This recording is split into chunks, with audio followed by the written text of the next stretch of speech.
നമുക്കിപ്പം എം ജയചന്ദ്രൻ കൂടി ചേരുന്നുണ്ട്. ശ്രീ എം ജയചന്ദ്രൻ, ഇപ്പോൾ രാഷ്ട്രീയമായി CPM ഈ തന്ത്രിയുടെ അറസ്റ്റ് ഒരു ആശ്വാസം എന്ന വാക്ക് ഞാൻ ഉപയോഗിക്കുന്നില്ല, കാരണം അത് വിശ്വാസി സമൂഹത്തിന് വലിയ പ്രഹരമാണ് ഈ തന്ത്രി രാജീവ് ഖണ്ഡ്രെ അറസ്റ്റിലാവുന്നത്. പക്ഷേ അതെങ്കിലും രാഷ്ട്രീയമായി CPM പ്രതിരോധിക്കാനുള്ളൊരു കച്ചിത്തുരുമ്പായിട്ട് മാറുന്നുണ്ടോ? ഇല്ല, അങ്ങനെ അതിനെ CPM പ്രതിരോധിക്കാനുള്ള കച്ചിത്തുരുമ്പായിട്ട് ഖണ്ഡ്രെ രാജീവരുടെ അറസ്റ്റിനെ കാണേണ്ടതില്ല എന്ന പക്ഷക്കാരനാണ് ഞാൻ. അത് ഈ കേസിന്റെ തുടർ ചലനങ്ങളുടെ ഭാഗമായിട്ടുള്ള ഒരു ചലനമാണ്. പക്ഷെ അത് പ്രധാനപ്പെട്ട ഒരു തുടർ ചലനവുമാണ്. ഇത്രയും വലിയ മുമ്പ് ചർച്ചയിൽ സൂചിപ്പിച്ചതുപോലെ ഹൈക്കോടതി പറഞ്ഞ വമ്പൻ സ്രാവുകളിൽ പെട്ട ഒരു സ്രാവാണ് ഇദ്ദേഹം. ബാക്കിയുള്ളവർ എവിടെ, എങ്ങനെ, ആരൊക്കെ എന്നൊക്കെയുള്ളതിന് പുറകെ വരാനിരിക്കുന്നു. പക്ഷേ അതിൽ തീരെ ഈ ഖണ്ഡ്രെ രാജീവരെ അറസ്റ്റ് ചെയ്തതിന് തൊട്ട് പിന്നാലെ നമ്മൾ കാണുന്നത് എന്താണ്? അത് ഇത്ര ധൃതി വെച്ചത് എന്തിനാണ് അറസ്റ്റ് ചെയ്യാൻ എന്നുള്ള ചോദ്യമാണല്ലോ രാജീവ് ചന്ദ്രശേഖർ അടക്കം ഉള്ള BJP നേതാക്കളും പിന്നെ മറ്റു പലരും UDF നേതാക്കളടക്കം ചോദിക്കുന്നുണ്ട്. എന്നാൽ 2025 നവംബർ 24 ഇതേ തന്ത്രിയെ ഖണ്ഡ്രെ രാജീവരെ SIT ചോദ്യം ചെയ്യാൻ വിളിപ്പിച്ച് മൊഴിയെടുത്തതാണ്. അത് ആരും മറക്കാനിടയില്ലല്ലോ. അതാരും പറയുന്നില്ല ചർച്ചയിൽ. അതിനുശേഷം ഡിസംബറിൽ വീണ്ടും അദ്ദേഹത്തെ വിളിപ്പിച്ചെങ്കിലും അദ്ദേഹത്തിന് ശാരീരിക അസ്വസ്ഥയും എന്നുള്ള കാരണം തന്നെ വിവരം ചെന്നില്ല. അതിനുശേഷമാണ് കൂടുതൽ അന്വേഷണം നടത്തിയ SIT ഇപ്പോൾ ഇന്നലെ അദ്ദേഹത്തെ രാവിലെ മുതൽ ചോദ്യം ചെയ്ത് മാത്രമേ അറസ്റ്റ് രേഖപ്പെടുത്തുന്നത്. അതാണ് അതിന്റെ പുറകിൽ ഉണ്ടായത്. പക്ഷെ ഇപ്പൊ ഇവിടെ ചർച്ച ചെയ്തതുപോലുള്ള കാര്യങ്ങൾ മാത്രമല്ല ഡോക്ടർ ഞാൻ മനസ്സിലാക്കിയിട്ടുള്ള കാര്യം പെട്ടെന്ന് പറയാം. ഈ 2018 കാര്യം 2019 കാര്യം എന്നുള്ളതാണ് ചർച്ച. പക്ഷെ അതിനു മുമ്പ് വളരെ പ്രധാനപ്പെട്ട ഒരു കാര്യം നടക്കുന്നത് 2017 2017 ജൂണിലാണ് അവിടെ പുതിയ കൊടിമരം സ്ഥാപിക്കുന്നത്. പുതിയ കൊടിമരം സ്ഥാപിക്കുന്നതിന്റെ ഭാഗമായിട്ടാണ് വായുവാഹനത്തിന്റെ ഇഷ്യൂ ഉയർന്നു വരുന്നത്. എന്നാൽ പുറത്ത് പറയാത്ത അല്ലെങ്കിൽ പുറത്ത് ചർച്ചയ്ക്ക് വരാത്ത വേറൊരു വലിയ ഇഷ്യൂ ഉണ്ട്. അതേ 2017 മെയ് മാസം 17-ാം തീയതി ശബരിമല ശ്രീകോവിലിന്റെ മുകളിലുള്ള 3 താഴികക്കുടങ്ങൾ അവിടുന്ന് പുതുക്കിപ്പിണിയാനായി എടുത്തുകൊണ്ട് പോകുന്നുണ്ട്. അനുജ്ഞ വാങ്ങിച്ചിട്ടാണ് എടുത്തുകൊണ്ട് പോയിട്ട് 2 മാസം കഴിഞ്ഞ് തിരിച്ചു വരുന്നുണ്ട്. ജൂലൈ അവസാനം തിരിച്ചു വരുന്നുണ്ട്. തിരിച്ചു വരുമ്പോൾ ഈ അനുജ്ഞ വാങ്ങിയിട്ട് തിരിച്ചു വരുമ്പോൾ ശുദ്ധികലശം നടത്തണം. അത് നടത്തിയിട്ടില്ല. 3 പൂർണ്ണകുംഭം അടക്കമുള്ള കാര്യങ്ങൾ ചെയ്തിട്ട് വേണം അത് പ്രതിഷ്ഠിക്കാനായിട്ട്. അത് നടന്നിട്ടില്ല. അവിടെ ഒരു വ്യക്തമായ ആധാര ലംഘനമുണ്ട്. ആ ആധാര ലംഘനം എന്തുകൊണ്ട് എന്നൊക്കെ SIT അത് ബാക്കി കാര്യങ്ങൾ ചെയ്യുമായിരുന്നു. അതായത് ആ പ്രശ്നം ഈ 3 താഴികക്കുടങ്ങൾ ശ്രീകോവിലിന് മുകളിലുള്ളത് കൊണ്ടുപോയി എന്നുള്ളത് പുറത്തെ ചർച്ച ചെയ്യാത്ത പ്രശ്നമാണ്. SIT ചർച്ച ചെയ്തിട്ടുള്ള വിഷയമാണ് ഞാൻ മനസ്സിലാക്കുന്നത്. അത് വളരെ ഗൗരവമായ പ്രശ്നമാണ്. അവിടെ മുതലാണ് ആധാര ലംഘനത്തിന്റെ പല കാര്യങ്ങളും നടക്കുന്നത്. മറ്റൊന്ന് ഡിസംബർ 5 ഉത്തരവിൽ ഹൈക്കോടതി ഇടക്കാല ഉത്തരവ് പറയുന്നുണ്ട് ഇതുവരെ അന്വേഷിച്ചുകൊണ്ടുള്ള 2018 മുതൽ 2021 വരെയുള്ള കാര്യങ്ങളാണെങ്കിൽ ഇനി SIT അന്വേഷിക്കേണ്ടത് 2014 മുതൽ ഉള്ള കാര്യങ്ങൾ അന്വേഷിക്കണം എന്ന് വ്യക്തമായതിൽ പറയുന്നുണ്ടല്ലോ. അപ്പൊ 2014 എന്താണ് പ്രശ്നം എന്നുള്ളത് ഇപ്പൊ ഈ ചുരുങ്ങി ചർച്ചകൾ വിവരിക്കാൻ സമയമില്ലാത്ത അതിലേക്ക് വരുന്നില്ല. അപ്പൊ അത്തരത്തിലുള്ള കാര്യങ്ങൾ ഉണ്ട് എന്നുള്ളത് സ്പഷ്ടമാണ്. പിന്നെ മറ്റൊരു പ്രശ്നം ഇപ്പൊ ഏറ്റവും പ്രധാനമായിട്ടുള്ളത് തങ്ങൾ പറയാത്ത ആരെയെങ്കിലും അറസ്റ്റ് ചെയ്താൽ അല്ലെങ്കിൽ തങ്ങൾക്ക് ഇഷ്ടമില്ലാത്ത ആരെങ്കിലും അറസ്റ്റ് ചെയ്താൽ അതിനെതിരെ പൊട്ടിത്തെറിക്കുക എന്നുള്ളതാണ് ഇന്നലെ മുതൽ കണ്ടുവരുന്ന ഒരു കാര്യം. പക്ഷെ ഇനി വരാണ്ടിരിക്കുന്ന മറ്റൊന്നാണ് ഡോക്ടർ ഞാൻ കാണുന്നത് ED രംഗപ്രവേശം ചെയ്തിട്ടുണ്ട് ഇക്കാര്യത്തിൽ. ഇനിയിപ്പോ ED വർദ്ധിത വീര്യത്തോടെ പലരെയും അറസ്റ്റ് ചെയ്യാൻ പോകുന്നു എന്നാണ് എന്റെ ഒരു ധാരണ. കാരണം ജാമ്യമില്ലാതെ അകത്തിടാനുള്ള എല്ലാ അധികാരങ്ങളുള്ള ഏജൻസിയാണല്ലോ അവര്. അപ്പൊ ആരൊക്കെ അകത്ത് പോകും?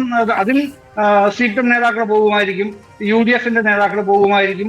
ഒരുപക്ഷെ ഈ പറയുന്ന ആന്റോ ആന്റണിയും അടൂർ പ്രകാശും അടക്കമുള്ളവരെ അറസ്റ്റ് ചെയ്യാനും ചോദ്യം ചെയ്യാനൊക്കെ അധികാരം ഈ EDക്കുണ്ടല്ലോ.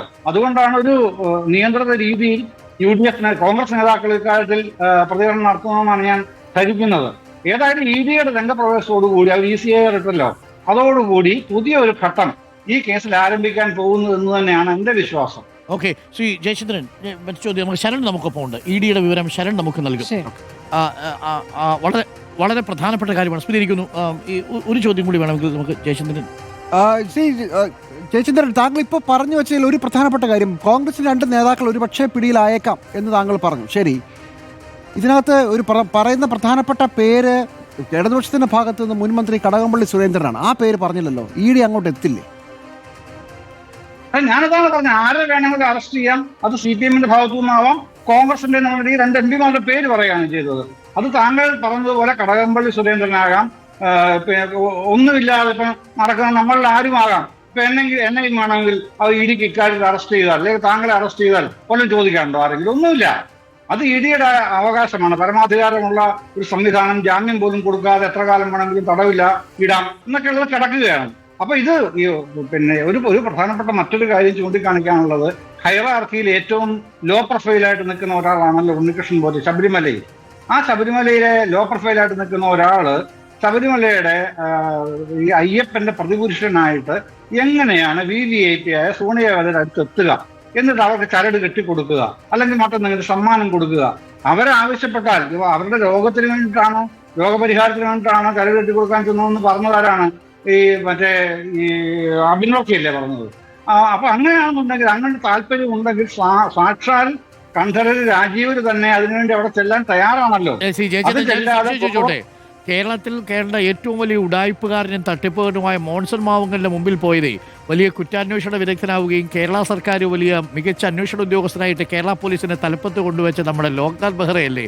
ആ ഇരിപ്പ് താങ്കൾക്ക് ഓർമ്മയുണ്ടല്ലോ.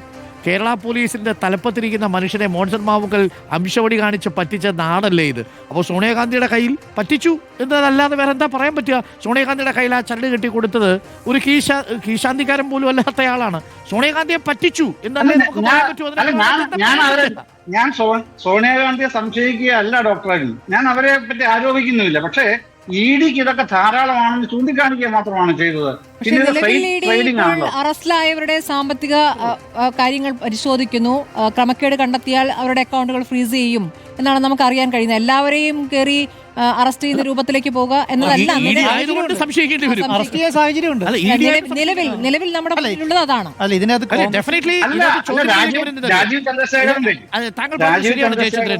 ഒരു ചോദ്യം മുന്നിലേക്ക് വരാൻ പോകുന്നത് ഗിഫ്റ്റ് എന്താണെന്നൊരു ചോദ്യം വേണമെങ്കിൽ ഇഡിക്ക് ചോദിക്കാം. അല്ല, ഇതിനകത്ത് കോൺഗ്രസിന് പബ്ലിക് വിസിബിലിറ്റി ഉണ്ടല്ലോ. ഇതിനകത്ത് ആകെ ഗിഫ്റ്റ് കൈപ്പറ്റിയിരിക്കുന്നത് സോണിയാഗാന്ധിയാ. ഗിഫ്റ്റ് ഒന്നും ഉണ്ടാവില്ല. ചിലപ്പോൾ ഈ പറയുന്നത് ഏതെങ്കിലും കുംഭമോ അങ്ങനെ ഏതെങ്കിലും ഈ ആടിയ നെയ്യോ ശിഷ്ടം നെയ്യോ ഒക്കെ ആയിരിക്കാം ഒരു പക്ഷേ. നേരത്തെ പറഞ്ഞാൽ എന്തുമാവാം കേട്ടോ. ഇഡി അധ്യായം തുറക്കുന്നതോടുകൂടി ഇത് എങ്ങോട്ട് വേണമെങ്കിലും പോകാം. തെരഞ്ഞെടുപ്പ് വരാൻ പോവാണ്, എവിടം വരെ വേണമെങ്കിലും പോകാം. ഇതിനകത്ത് LDF-നും പെട്ട ആരെയും ഇതിനകത്ത് പിടികൂടാം. അതാണ് രാജീവ് ചന്ദ്രശേഖറിന്റെ രാവിലത്തെ വാർത്താ സമ്മേളനത്തിലെ മെസ്സേജ്. ഞാൻ മനസ്സിലാക്കിയത് അങ്ങനെയാണ്. എന്തുകൊണ്ട് ഇപ്പോ ധൃതി പിടിച്ച് അറസ്റ്റ് ചെയ്തു? ധൃതി പിടിച്ചതല്ലല്ലോ. അതാണ് ഞാൻ പറഞ്ഞത്. നവംബർ 24 ചോദ്യം ചെയ്യല്, മൊഴിയെടുക്കല് ധൃതിയാണോ? അത് ഡിസംബറിൽ വിളിച്ചെടുത്ത് എല്ലാതിരുന്നത് അതൊക്കെ നമ്മുടെ മുമ്പിലുണ്ട്. പക്ഷെ അതല്ല അദ്ദേഹത്തിന് മുമ്പിലുള്ളത്. രാജീവ് ചന്ദ്രശേഖറിന് മുമ്പിലുള്ളത് ധൃതി പിടിച്ച് അറസ്റ്റ് ചെയ്തു എന്നുള്ളത് തന്നെയാണ്. അവരുടെ താല്പര്യം. അല്ല, അതിനകത്ത് KC വേണുഗോപാലിൻ്റെയും പിന്നെ അതുപോലെ തന്നെ BJP-ന്റെ ആംഗിൾ ഒന്നാണ്. എന്താണെന്നറിയോ? ശബരിമലയിലെ അയ്യപ്പന്റെ സ്വർണം കൊള്ളയടിച്ച കേസിൽ തന്ത്രിയെ മാത്രം ബലിയാടാക്കി യഥാർത്ഥ വമ്പന്മാരെ രക്ഷിക്കാൻ അനുവദിക്കില്ല. KC വേണുഗോപാലിന്റെ പോസ്റ്റാണ് ഇത്. തന്നെയാണ് രാവിലെ KC വേണുഗോപാൽ പറഞ്ഞത്. അപ്പൊ അതിന്റെ ഒരു സെക്കൻഡ് ഞാൻ പറഞ്ഞു നിർത്തിക്കോട്ടെ. ഹലോ, പറഞ്ഞോളൂ. അല്ല, ഇതില് പ്രശ്നം എന്ന് പറഞ്ഞാല് ഈ കവിയേറ്റെന്ന ഒരു ശില്പസ്ഥലം കൊണ്ടാണ് മഹേഷ് പണിക്കർ പറഞ്ഞത്. യഥാർത്ഥത്തിൽ അദ്ദേഹം ഉദ്ദേശിച്ചത് കവനന്റ് എന്നാണ് ഞാൻ മനസ്സിലാക്കുന്നത്. അത് തന്നെ ആയിരിക്കും. അപ്പൊ ഈ കവനന്റ് പ്രകാരം അധികാരം നിർവഹിച്ചിട്ടുണ്ട്. ഈ തന്ത്രി അധികാരങ്ങൾ എന്താണെന്നുള്ളതിന്റെ ആ രേഖകൾ മുഴുവൻ ഇപ്പോഴും നമ്മൾ സംസാരിക്കുന്ന ഈ സമയത്തും പന്തളം കൊട്ടാരത്തിലാണ് ഉള്ളത്. അതില് വ്യക്തമായി പറയുന്നുണ്ട് എന്താണ് അധികാരങ്ങൾ എന്നുള്ളത്. തന്ത്രി ഈ ദേവസ്വം വകുപ്പിന് overall administration and law and order maintenance അതേ ഉള്ളൂ. പൊതുഭരണ നിർവഹണവും ക്രമസമാധാന പാലനവും മാത്രമേ അവർക്കുള്ളൂ. അതേസമയം തന്ത്രിക്ക്, ചീഫ് പ്രീസ്റ്റിന് പറഞ്ഞിരിക്കുന്നത് റിച്വലിസ്റ്റിക് ആയിട്ടുള്ള മുഴുവൻ കാര്യങ്ങളുടെ ഉത്തരവാദിത്വം. പിന്നെ day to day affairs Devaswom ബോർഡിനും അതിന്റെ ഉദ്യോഗസ്ഥർക്കും ഇതാണ് പറഞ്ഞിരിക്കുന്നത്. അപ്പൊ അതുകൊണ്ടാണ് നാളിതുവരെ ദേവസ്വം ബോർഡിന്റെ ഒരൊറ്റ മിനിറ്റ്സിൽ പോലും കേരളത്തിലെ ഒരു ദേവസ്വം മന്ത്രിക്ക് ഒപ്പിടേണ്ടി വരാത്തത്. അവർക്കങ്ങനെ അധികാരമില്ലാത്തതുകൊണ്ടാണ്. പക്ഷെ അത് വളരെ ബോധപൂർവ്വം മറച്ചു പിടിച്ചാണ് ചർച്ചകളിൽ എപ്പോഴും മുഴപ്പിച്ചു നിൽക്കുന്നത്. എന്തുകൊണ്ട് കടകംപള്ളി സുരേന്ദ്രൻ മന്ത്രി അറസ്റ്റ് ചെയ്യുന്നില്ല? അധികാരമില്ലെന്നേ കടകംപള്ളി സുരേന്ദ്രന്. പിന്നെ വേറെ തരത്തിൽ കള്ളത്തരം കാണിച്ചിട്ടുണ്ടെങ്കിൽ അത് പിടിക്കണം, പിടികൂടണം, പൊക്കണം, അതൊക്കെ ചെയ്യണം. പക്ഷെ ഇഡിക്ക് അതൊന്നും വേണ്ട. അവർക്ക് ആരോപണം മാത്രം മതി. അവർക്ക് പൊക്കാൻ അത് തന്നെ ധാരാളമാണ് എന്നുള്ളതാണ് മുമ്പിലുള്ള യാഥാർത്ഥ്യം. Thank you Shri Jayachandran ചേർന്നതിന്.